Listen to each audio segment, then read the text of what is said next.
Friends, I am Sneha and welcome to my YouTube channel clear vision. तो चलिए आज हम दो best large cap mutual fund को यहाँ पे डिटेल में डिस्कस करेंगे, क्योंकि अगर हमें ऐसे गिरती हुई मार्केट में कहीं सेफ इन्वेस्टमेंट करना है तो ऐसे में हम इंडेक्स फंड या फिर लार्ज कैप म्यूचुअल फंड को हम सेलेक्ट कर सकते हैं, ताकि हमें कम वॉलेटिलिटी का सामना करना पड़े as compare to mid cap and small cap mutual fund. क्योंकि लार्ज कैप कंपनीज जो होती है, लार्ज कैप जो म्यूचुअल फंड होते हैं वो टॉप 100 कंपनी में इन्वेस्ट करते हैं, तो हमें कम वॉलेटिलिटी का सामना करना होता है, क्योंकि ये बहुत ही बड़ी कंपनियां होती हैं और ये कम गिरती है। लेकिन हाँ, तो ऐसे में हमने दो यहाँ पे लार्ज कैप जो म्यूचुअल फंड हमें आले हैं, उसमें से एक पहला जो फंड है मेरा Nippon India large cap fund growth है, जिसने कुछ ही सालों में बहुत ही अच्छा शानदार रिटर्न बना करके दिया है।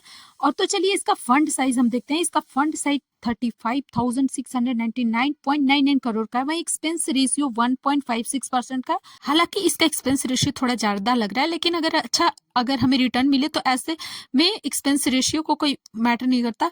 चलिए इसका लॉन्च डेट देखते हैं। तो हम देख रहे हैं कि काफी टाइम हो चुका है। 8 अगस्त 2007 का ये फंड जो है वो लॉन्च हुआ था और बेंचमार्क जो है वो निफ्टी 50 इंडेक्स को फॉलो करता है।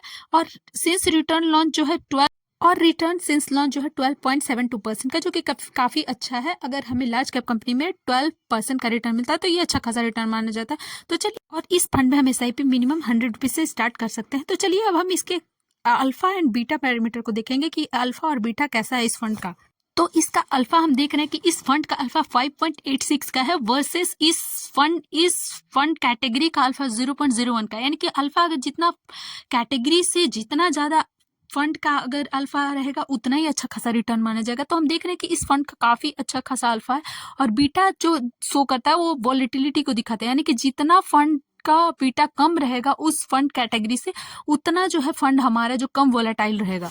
तो इस फंड कैटेगरी का बीटा 1.01 का है, वहीं पे हमारा इस फंड का बीटा जो है वो 0.94 का है। यानी कि हमारा जितना बीटा कम है, यानी कि ये फंड भी कम वोलेटाइल है।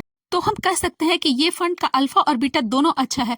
तो चलिए अब हम इसके रिटर्न को देखेंगे कि इस फंड ने कितना आखिर रिटर्न जनरेट करके दिया है। तो हम देखेंगे कि एक साल में 11.47% का रिटर्न दिया है इस म्यूचुअल फंड ने, Nippon India large cap mutual fund ने। 3 साल में 17.79% का और 5 साल में जो है 17.90, यानी कि बहुत ही अच्छा खासा इसे रिटर्न भी माना जाएगा। इसका अल्फा भी अच्छा। और हम इसके टॉप 5 पोर्टफोलियो स्टॉक को देखेंगे तो हम देख रहे हैं कि यहाँ पे HDFC बैंक में इस फंड ने इन्वेस्ट किया, ICICI बैंक में, रिलायंस इंडस्ट्रीज, ITC और इन्फोसिस लिमिटेड, यानी कि ऐसी बड़ी बड़ी कंपनियों में इन्वेस्ट किया है। तो हमें कम वॉलेटिलिटी, ऐसी बड़ी बड़ी कंपनियों में इन्वेस्ट किया है तो हमें कम वॉलेटिलिटी का सामना करना पड़ता है। चलिए, मेरा अगर ये वीडियो आप लोगों को अच्छा लग रहा है तो मेरे चैनल को सब्सक्राइब करें, लाइक करें और ज्यादा से ज्यादा शेयर करें। तो चलिए अब हम दूसरा फंड को यहाँ पे हम लिए हैं, जिसका नाम है HDFC large cap fund growth, जिसका तो इस फंड का हम फंड साइज देख रहे हैं 35,974.91 करोड़ का। वही एक्सपेंस रेशियो 1.62% का। वहीं पे इस फंड का जो लॉन्च डेट है वो 4 सितंबर 1996 का है, जो कि काफी टाइम हो गया है इस फंड का। और बेंचमार्क जो है Nifty 100 total return index benchmark को फॉलो करता है। और रिटर्न सिंस लॉन्च जो है 18.67% का है, जो कि काफी अच्छा माना जाएगा। लार्ज कैप म्यूचुअल फंड में इतना अच्छा खासा परसेंटेज ऑफ रिटर्न दे रहा है। तो चलिए अब हम इसमें मिनिमम SIP 100 रुपीज से स्टार्ट कर सकते हैं। तो इस फंड के भी हम जो पोर्टफोलियो स्टॉक है, 5 पोर्टफोलियो स्टॉक, उसको देखेंगे तो हम इसमें भी देख रहे हैं कि बड़ी बड़ी कंपनियों में इस फंड ने भी इन्वेस्ट किया है। ICICI bank, HDFC bank, NTPC, Larsen and Toubro, Bharti Airtel, Infosys, इस तरह की कंपनियां लार्ज कैप कंपनियों में इन्वेस्ट किया है। तो ऐसी कंपनियां जो है वो ज्यादा वोलेटाइल नहीं होती हैं।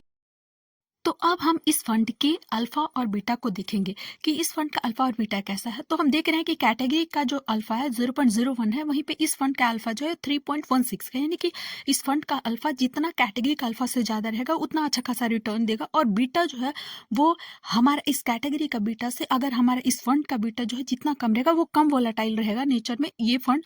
तो हम देख रहे हैं कि हमारा कैटेगरी एवरेज का बीटा जो है वो 1.01 का है, वहीं पे इस फंड का बीटा जो है 0.94 का है, यानी कि कम वोलेटाइल है ये पर्टिकुलर फंड।